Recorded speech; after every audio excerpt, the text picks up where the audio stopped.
What's up my friend? Panibagong araw na naman at magandang araw sa inyo mga friends. Napatingin ako sa mesa namin my friend, may buko my friend. At tamang tama my friend, need ko to my friend, pampalinis ng bituka natin my friend. Para mawala yung mga toxic natin sa tiyan my friend. Lalong lalo na mas mabuti to sa may mga UTI my friend. Pagkatapos natin uminom ng buko my friend, magluluto pala tayo ng fried pugo my friend. At nakamarinate na pala yan my friend nung isang araw pa my friend. Nilagyan ko lang ng oyster sauce, toyo at saka ng Sprite my friend. Tapos bawang at sibuyas lang my friend, masarap na nun my friend. Bago natin iprito yung mga pugo natin my friend, ipapakulo muna natin sila my friend. Yung mismong marinade niya para sumipsip palalo my friend. Habang pinapakulo muna natin my friend, syempre yung adobo muna natin na manok my friend. Kaya naghiwa na ako ng sibuyas at bawang dyan, yung simple lang my friend. Sigurado naman alam nyo naman kung paano magluto ng adobo my friend. Di na kayo bata my friend.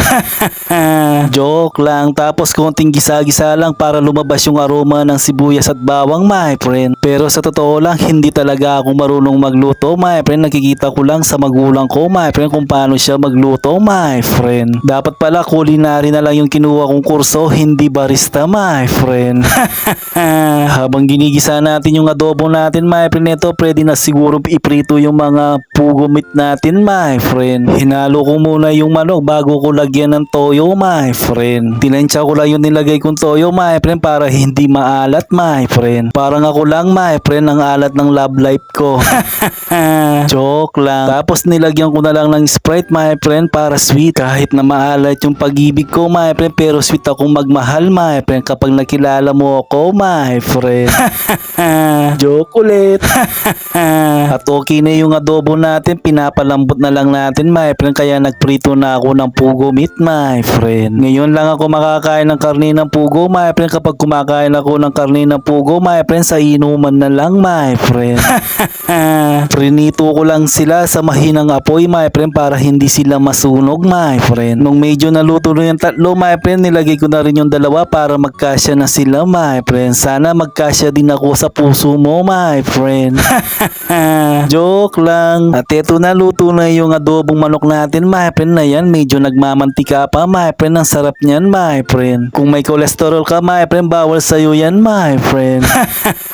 Joke lang. Dapat pala hindi pala pugo yung niluto ko my friend. Panay kasi akong hugot pride my friend. Pagkatikim ko sa pernito kong pugo my friend, medyo juicy pa pala siya my friend. Medyo matigas pa my friend. Nagkulang pa siya sa lambot my friend. Sana hindi rin ako nagkulang din sa'yo my friend.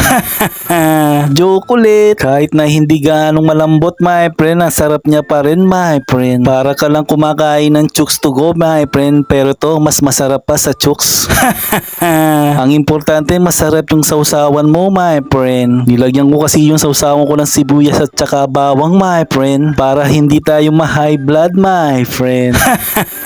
Kaya hinay-hinay din tayo sa pagkain ng pugo my friend. Pagkatapos kong kumain my friend, mamaya iinom din ako ng gamot my friend. Masarap kumain ng pugo, pati yung buto niya nakakain mo my friend. Ganun dapat yung pagkaluto niya my friend. Di bali kapag nakahanap ako ulit ng pugo my friend, pakukulo siya ng 2 oras my friend para lumambot ng husto my friend. At tatawagin ko na din yung mga magulang ko, baka maubos ko yung ulam namin my friend. Kaya sige na mga friends.